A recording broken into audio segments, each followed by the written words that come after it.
The wedding was for people neither of them fully knew. Elias Marsh had come because his cousin Priya was marrying a man named Sam, and family attendance was not optional. Not this year, not after the funeral 8 months ago that had emptied out his whole calendar of things that used to matter. He sat at table 11, in a chair angled toward the window, because windows gave him somewhere to look that wasn't a stranger's face asking how he was doing. He was 34. He wore his one good suit, the navy one, and he had already decided he would leave by 9. Theo Okafor had come because he owed the groom money. Not real money, but the kind of debt that exists between two men who once shared a dorm room and a bad car and a worse haircut. The kind of debt you repay by showing up and wearing a tie you hate. He was 36, an architect who built other people's dreams and lived. He privately suspected in none of his own. He'd arrived late, missed the vows, caught only the tail end of the toast, and had spent the last hour making polite conversation with a table of people who kept asking if he was single, as though it were a medical symptom. He noticed the man by the window first, because the man wasn't performing anything. Everyone else at this wedding was performing joy, performing connection, performing the specific electric charm that weddings demand of guests. The man in the navy suit was just sitting there, still like a held breath. Theo didn't introduce himself. He simply crossed the room, pulled out the empty chair beside the window man, and said, "Is this seat taken by anyone real, or just by the ghost of someone's ex who didn't show?" The man turned. Up close his eyes were tired in a way that had nothing to do with the late hour. "No ghost," he said. "Just me avoiding my aunt's questions about my 5-year plan." The classic wedding interrogation. Are you engaged? Are you dating? Are you happy? Theo sat down without waiting for permission, which somehow felt correct rather than rude. Tao. Elias. Elias, Theo repeated, like he was testing the weight of it. "You look like you're doing math in your head." "I'm calculating how long I have to stay before leaving looks acceptable instead of rude." "What's the number?" 40 more minutes. Theo checked his watch theatrically. "I'll hold you to it. Though I should warn you, the DJ has threatened us with a slow dance segment, and Priya specifically told me if I don't dance with someone, she's assigning me to the children's table for the rest of my natural life." Elias almost smiled. Almost. It caught somewhere behind his teeth and stayed there. A small unfamiliar motion, like a muscle remembering an old exercise. "I don't dance," he said. "Nobody does," Theo said. "We just move sideways with feeling." They didn't talk about anything important for a long while, and that was its own kind of gift. Theo talked about a building he was designing that kept getting rejected by a client who wanted, in his words, a cathedral with the soul of a parking garage. Elias found himself listening with an attention he hadn't given anything in months. Not because the subject was fascinating, though it was told well, but because Theo talked with his hands, with his whole face, like every sentence had somewhere urgent to be. "What about you?" Theo finally asked. "What do you do when you're not doing math about wedding exits?" "I restore furniture," Elias said. "Old things. Chairs, dressers, tables people were about to throw away. So you're basically a doctor for wood." "Something like that." "Do the chairs talk back?" "Only the ungrateful ones." There was again that almost smile, closer to the surface this time. Theo noticed it the way you notice a light come on in a house you'd assumed was empty. He didn't push. He'd learned, in 36 years, that some people needed to be asked once and then left alone, and some people needed the space to walk toward you on their own legs. Elias felt like the second kind. So Theo simply kept talking, easily, about nothing important, and let the 40 minutes become 50, then 60, while across the room the cake was cut and nobody at table 11 noticed. The DJ made his threat good. The lights dimmed to a warm amber, and a slow song started, something with a piano in it that sounded like it was remembering someone. Couples rose. Priya, catching sight of Theo still seated, pointed at him from across the room with the specific menace of a bride who will not be ignored on her own wedding day. "I've been summoned," Theo said gravely, standing. Then, before he could think better of it, he turned to Elias and held out his hand. "One dance. Then you're free to make your escape, and I'll tell your aunt you left because of a family emergency involving a chair." Elias looked at the hand for a long moment. It would have been easy to say no. He had said no to a great many things over the last 8 months. Dinners, calls, invitations, the small, ordinary machinery of being a person in the world. No had become his native language. But there was something in the offer that wasn't really about dancing. It was an offer to be looked at without being asked anything. To stand near warmth without having to explain why he'd been so cold. He took the hand. They moved sideways with feeling, exactly as promised. Elias was not a dancer, and neither, it turned out, was Theo, and this mutual incompetence became its own kind of intimacy. Two men laughing quietly at their own missteps, adjusting, trying again, Theo's hand warm and sure at his back, not gripping, just present. "You're better at this than you let on," Theo murmured. "I'm terrible at this." "You're terrible with confidence." "That's different." Elias laughed. Actually laughed, a short surprise sound that seemed to startle even him. And for 3 minutes and 40 seconds, the length of one song about someone the singer used to know, Elias Marsh forgot to calculate anything at all. When the song ended, neither of them stepped back right away. So Theo said, "Was that acceptable or rude?" "I don't know yet," Elias said. "Ask me in 5 years." He meant it as a joke. It didn't entirely land as one. They exchanged numbers on a cocktail napkin because Theo's phone had died an hour earlier and he refused, on principle, to ask a stranger to borrow theirs at a wedding. "This is very analog of you," Elias said, watching him write. "I'm an architect. We respect physical media." Theo folded the napkin and pressed it into Elias's palm like it was something ceremonial. "Text me. Or don't. But if you don't, I'll assume you died in a furniture-related accident, and I'll have to come to the funeral, and that'll be awkward for both of us. I'll text you." "You say that like a man who's not going to text me." "I will," Elias said, and something in his voice made it clear, even to himself, that he meant it more than he'd meant anything lately.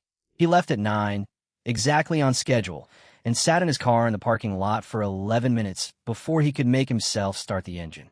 Not because anything was wrong, because for the first time since January, something had felt right, and he didn't know what to do with the unfamiliarity of that. He texted that night. "Just made it home. The chairs missed me." Theo replied within a minute, as though he'd been holding his phone in his hand for exactly this purpose. "Tell them I said hello. Also tell them I think you're a good dancer and you should stop lying about it." What followed was not dramatic. It was smaller than that, and truer for it. Text in the mornings. A photograph Theo sent of a building under construction with the caption, "This used to be a parking lot. Now it gets to be somewhere people fall in love. Unfair advantage, if you ask me." A photograph Elias sent back of a Victorian armchair, stripped down to bare wood, its bones finally visible after decades under bad upholstery. Captioned, "This used to be ugly. Now it gets to be honest." They met for coffee 2 weeks later, and it lasted 4 hours, though neither of them had planned for more than one. They met again the following week and the week after. It became a rhythm before either of them named it as one. Thursday evenings, sometimes at Theo's apartment, where half-finished blueprints covered every surface, sometimes at Elias's workshop, where the smell of varnish hung in the air like a kind of incense. Elias learned that Theo hummed when he was concentrating and had no idea he did it. That he took his coffee so sweet it was closer to dessert. That he'd grown up the only son of a mother who'd raised him alone and had never once in 36 years learned how to sit still. Theo learned that Elias's hands, so steady with wood and tools, shook slightly whenever a conversation turned toward the future. That he laughed more than he let on, but caught himself doing it, like laughter was something he'd rationed. That there was a locked room in him. Not literal, but Theo began to feel its shape the way you feel a door frame in the dark, something solid you keep almost walking into. He didn't ask what was behind it. Not yet.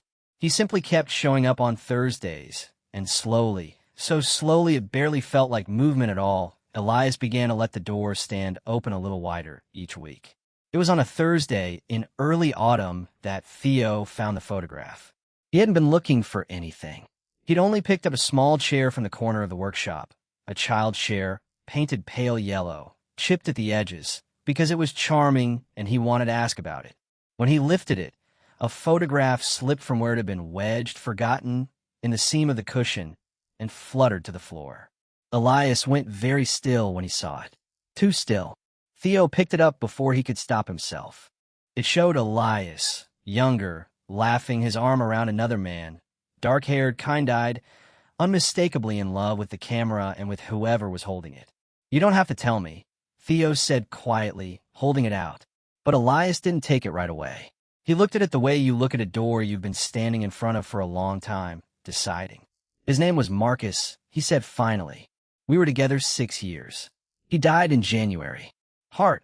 Nobody knew, not even him, until it just stopped one morning before I'd even woken up." His voice didn't break exactly. It simply went very flat, the way voices do when they practiced not breaking. That chair was his. He used to sit in it as a kid, in his parents' garden. He asked me to fix it up right before. I never finished it. I don't know if I can. Theo didn't say anything right away. He'd learned, by now, that Elias didn't need words rushed into the silence. He simply sat down on the workshop floor beside the chair, close enough that their shoulders touched, and waited. "I wasn't looking for someone," Elias said eventually.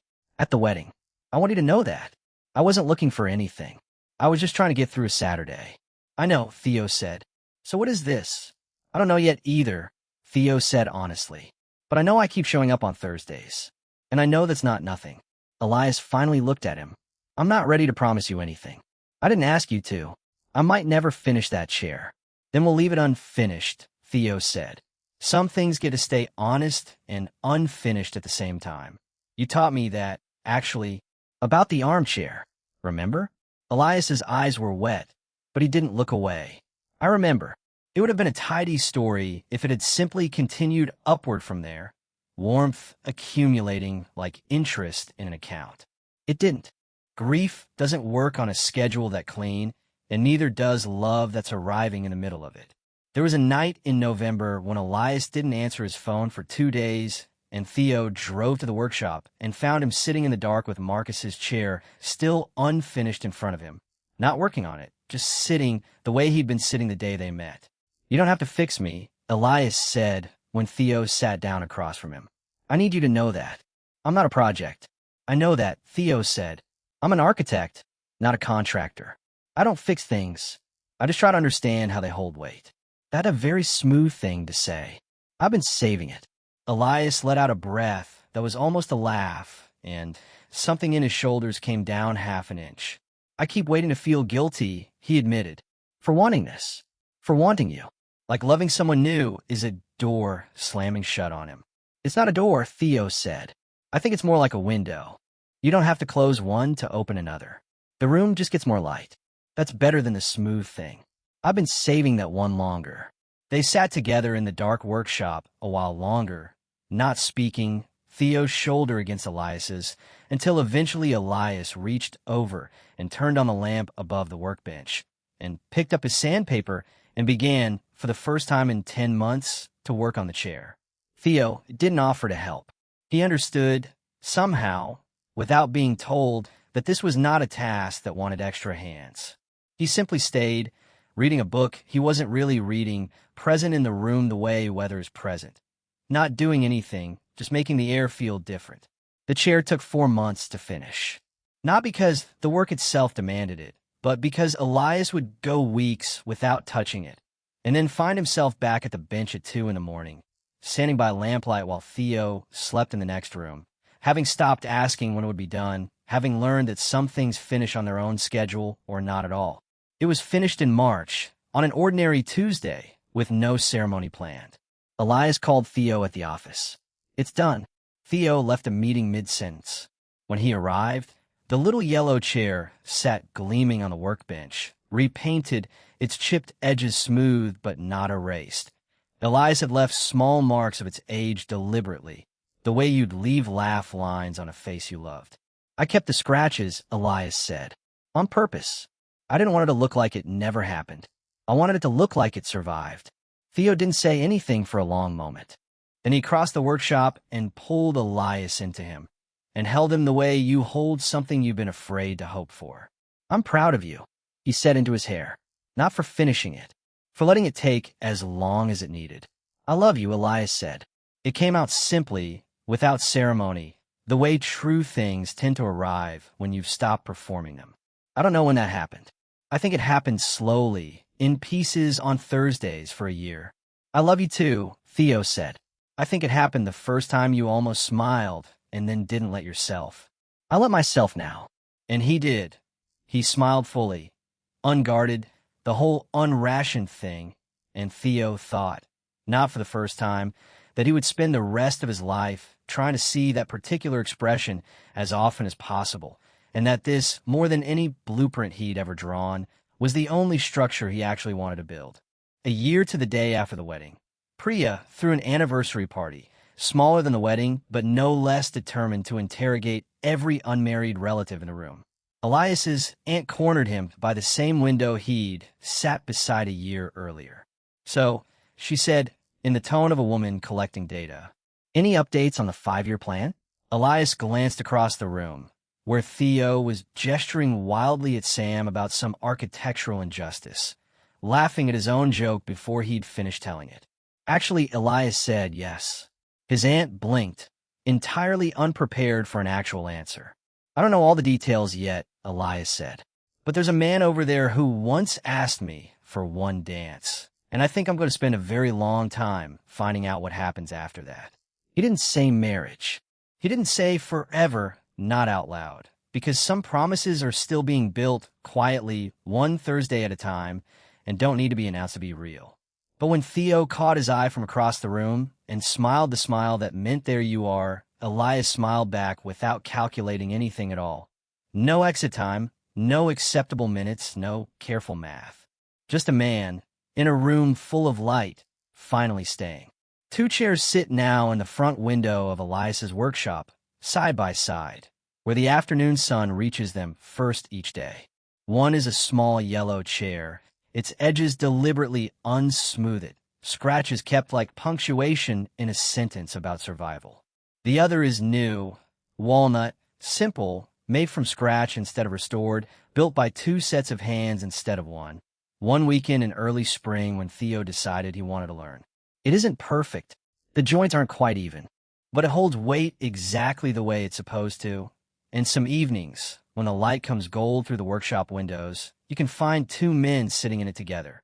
Not because it's built for 2, but because they've made it work anyway, the way people who choose each other always do. Elias still doesn't dance particularly well. He still says yes.